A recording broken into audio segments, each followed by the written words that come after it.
Welcome. Today, we're going to learn how to share your public profile on Snapchat. This is a great way to connect with a wider audience and showcase your snaps to friends and followers.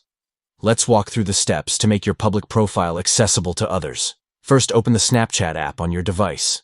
If you haven't already done so, find that iconic yellow ghost icon and tap to launch the app. You'll land right on the camera screen, ready to snap away. Next, tap your profile picture in the top left corner of the screen. This will take you to your profile page, where you can view all your personal details and settings.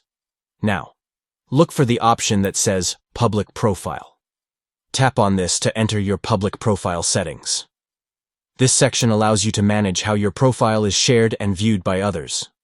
Once you're in the public profile area, find the gear icon in the top right corner. Tapping this will take you to additional settings where you can customize your profile further. Finally, tap on Share Profile. This option will enable you to send your public profile link to friends or share it on other social media platforms. By doing this, anyone with the link can view your public profile and all the content you choose to share. And there you have it. Now you know how to share your public profile on Snapchat. It's an easy way to increase your visibility and connect with more people. Thanks for watching. If you found this guide helpful, don't forget to like and subscribe for more Snapchat tips and tricks.